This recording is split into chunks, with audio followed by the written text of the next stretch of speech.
গোষ্ঠী কোন্দল। যত দিন যাচ্ছে এই কাঁটা যেন একেবারে গেঁথে যাচ্ছে কেষ্ট কাজলের জেলায়। কোনো ওষুধই যেন কাজ করছে না। সিউড়িতে খোদ সাংসদের গাড়ির সামনেই তৃণমূলের দুই গোষ্ঠীর একেবারে তুলকালাম বেঁধে গেল। বিজেপি সিপিএম এর ঘাড়ে দোষ চাপাতে গিয়েও শেষ পর্যন্ত ঢোক গিলতে হলো সাংসদকে।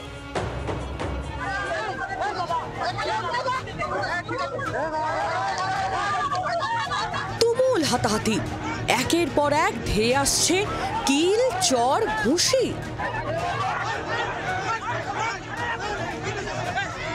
সাংসদের গাড়ির সামনে শুয়ে পড়ে বিক্ষোভ।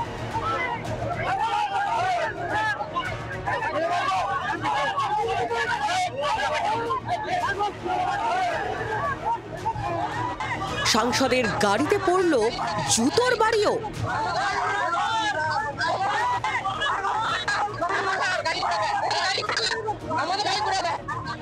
বৃহস্পতিবারের বারবেলায় লাল মাটিতে ফিরে এলো তৃণমূলের গোষ্ঠী কোন্দলের চেনা ছবি।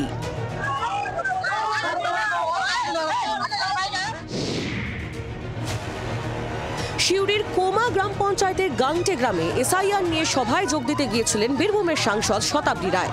সভা চলাকালীন প্রকাশ্যে গোষ্ঠী দ্বন্দ্বে জড়িয়ে পড়ে তৃণমূলের দুই গোষ্ঠীর কর্মীরা। অঞ্চল সভাপতি বলরাম বাগদিকে লক্ষ্য করে গ্রামবাসীদের একটি অংশের অভিযোগ ও ক্ষোভ চরমে ওঠে।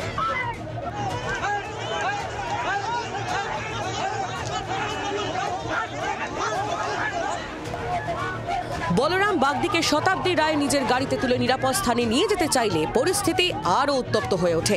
শতাব্দী রায়ের গাড়িতেও পড়ে জুতোর আঘাত। এক মহিলাকে গাড়ির সামনে ও জানালায় জুতোর বাড়ি মারতে দেখা যায়।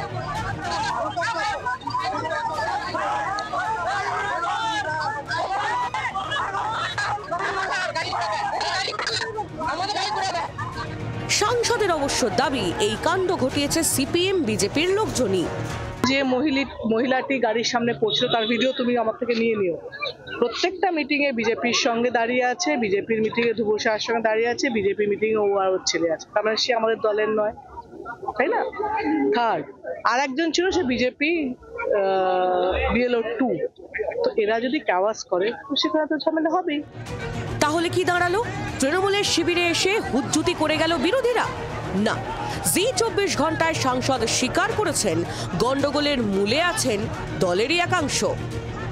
এদেরকে উত্তেজিত কেউ করছে, তারা আমাদের দলের লোকগুলোকে মার খাওয়াচ্ছে। এটা তো খুব দুঃখজনক। তাই জন্য দলের খুব ভালো করে বোঝা উচিত, দেখা উচিত। অর্থাৎ আপনার অভিযোগের তীর বিজেপির দিকে? বিজেপি এবং দলের দিকেও আছে, গোষ্ঠী দ্বন্দ্বে মদত করে তাদের দিকেও আছে, শুধু বিজেপির দিকে কেন? সিউড়ি 2 নম্বর ব্লক দীর্ঘদিন ধরেই তৃণমূলের অভ্যন্তরীণ গোষ্ঠী দ্বন্দ্বে অগ্নিগর্ভ। ব্লক সভাপতি নুরুল ইসলাম জেলা সভাধিপতি কাজল শেখ গোষ্ঠীর লোক। অন্যদিকে বলরাম বাগদি অনুব্রত মণ্ডল শিবিরের। স্থানীয় সূত্রে জানা গিয়েছে নুরুল ইসলাম গোষ্ঠীর লোকজনই বলরাম বাগদির ওপর হামলা চালায়। যুবরাজ অভিষেক ব্যানার্জি এবং আমাদের জননেত্রী মমতা ব্যানার্জি দাদাকে আবারও ব্লক সভাপতি পদে রেখেছেন, তাকে মান্যতা দিয়ে কাজ করাটা আমার কর্তব্যের মধ্যে পড়ে এবং সেটাই করব। একদিন তো মান্যতা দিচ্ছিলেন না। একটা বড় পরিবারে অনেক কিছু হতে পারে, সমস্যা দাদা ভাই বাবা কাকাদের মধ্য থেকে হতেই পারে। তো সেই জায়গা থেকে সেটা মিটে গেছে, উনি আর কিছু বলতে চান। সত্যিই কি মিটেছে, নাকি এটা ক্যামেরার সামনে বলার জন্য?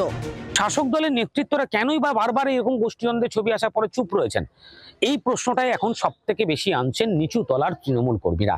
আর সেদিকে তাকিয়ে আগামীতে কোন পথে তৃণমূল যায় এবং এই গোষ্ঠীদ্বন্দ্ব মেটাতে রাজ্য নেতৃত্ব কি ভূমিকা পালন করে, সেটাই সব থেকে বড় দেখার বিষয়। ক্যামেরায় সম্রাট ভান্ডারীর সাথে প্রসেনজিৎ মালাকার, জি 24 ঘন্টা। বাংলার আওয়াজ, বাঙালির আবেগ, জি 24 ঘন্টা।